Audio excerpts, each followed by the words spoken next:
Hello and good morning from Puri sea beach. আমি নিয়ে চলে এসেছি এপিসোড নাম্বার 4 ডে 2 ভ্লগ। তোমরা দেখতে পাচ্ছ ভীষণ সুন্দর একটা সূর্য উদয় আমরা দেখলাম পুরী সি বিচ থেকে। এখন বাজে ঘড়িতে প্রায় 6:25 মতন।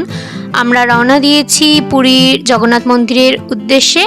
পুরীর অন্যতম আকর্ষণ যেটা ওই যে দেখতেই পাচ্ছ মন্দিরে আমরা এসে নামলাম টোটো থেকে। বেশ অনেকটাই দূরে নামানোর ফলে আমাদের অনেকটাই হাঁটতে হয়েছিল, কিন্তু পুরী বলে কথা, পুরী যাবো আর জগন্নাথ মন্দিরে যাবো না তা তো হয় না। পুরীর সমুদ্রর সাথে সাথে জগন্নাথ মন্দিরও আমাদের মেন আকর্ষণ বলতেই পারো। তো ভিড় ঠেলে গরমে, বেশ গরমও ছিল অবশ্য, ভিড় ঠেলে পুজো টুজো দিলাম। পুজো টুজো দেওয়ার পর সকাল থেকে যেহেতু না খেয়েই থাকা, তো সেই জন্যই আগেই আমরা লাঞ্চ করতে চলে গেলাম। তাই তাড়াহুড়োর চোটে লাঞ্চের ভিডিওটা আর দেওয়া হলো না। তারপর লাঞ্চ সেরে এরকম টোটো করে মারিন ড্রাইভ রোড ধরেই ব্যাক করলাম স্টেতে। আমাদের স্টেতে একটু রেস্ট নেবার পর সন্ধ্যাবেলায় বা বিকেলবেলা বলতে পারো আবার বেরিয়ে পড়লাম সি বিচে। আর তোমাদের রিসর্টটা অলরেডি দেখিয়েছি, একদম মারিন ড্রাইভ রোডের উপরেই, সি বিচের সামনেই। তো একটুখানি ফ্রেশন আপ হয়ে বেরিয়ে গেলাম আবার সি বিচের ধারে একটা চায়ের দোকানে বসে একটু চা খেলাম। আর যেহেতু একটু বেলা করেই লাঞ্চটা হয়েছে সেই জন্য আর সন্ধ্যাবেলা কিছু খাইনি, শুধু চাই খেয়েছি। চা খেলাম, খেয়ে সি বিচটা এনজয় করলাম। করতে করতে হঠাৎই মাথায় আসলো যে সন্ধ্যাবেলার জগন্নাথ মন্দিরটা কেমন দেখাবে।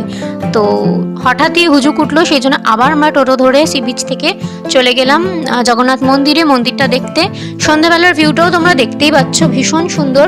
আমার তো সকালের থেকে সন্ধ্যাবেলার জগন্নাথ মন্দিরটা অনেক বেশি ভালো লাগলো, বেশ ভালো লাগলো। একটুখানি নির্জন, মানে নির্জন না, একটুখানি কম্পারেটিভলি ফাঁকা পেলাম সকালের তুলনায়। মন্দির ঘুরে আবার চলে আসলাম বিচে, একটুখানি বিচটা উপভোগ করলাম। করে ঠোরে খেতে চলে গেলাম নিউ দাদা বৌদি রেস্টুরেন্টে। সেখানে এরকম ওয়াল গ্লাস ছিল এবং সেখানে খেতে বসার সাথে সাথে দেখলাম ওখানে গণেশ পুজোর প্রসেশন যাচ্ছে একটা বড় বড়, তাই জন্যই খাবারটা অর্ডার দিয়ে আমরা এই গণেশ পুজোর এই প্রসেশনটাই দেখছিলাম বাইরে। আর হোটেলটায় বেশ ভিড় ছিল, তোমরা দেখতেই পাচ্ছ। বলতে বলতে আমাদের গরম গরম ডিনার সার্ভ হয়ে গেছিলো, মিক্সড ফ্রাইড রাইস এবং চিলি চিকেন। ভীষণ খিদে পেয়ে গেছিলো, যেহেতু সন্ধ্যাবেলা কিছু খাওয়া হয়নি আর অনেকটা এদিক ওদিক বারবার করা হয়েছে। তো খেয়ে দিয়ে আমরা আর রাত্রেবেলায় টোটো নিইনি, আমরা হেঁটে হেঁটেই হোটেলের দিকে পাড়ি দিলাম। তোমরা দেখতেই পাচ্ছ বেশ রাত্রির হয়েছে এবং মেরিন ড্রাইভ রোডটা কিন্তু একদম ফাঁকা। তো এই এপিসোডটা আমি আর বেশি লেন্দি না করে এখানেই শেষ করছি। দেখা হচ্ছে খুব শীঘ্রই এপিসোড 5 নিয়ে।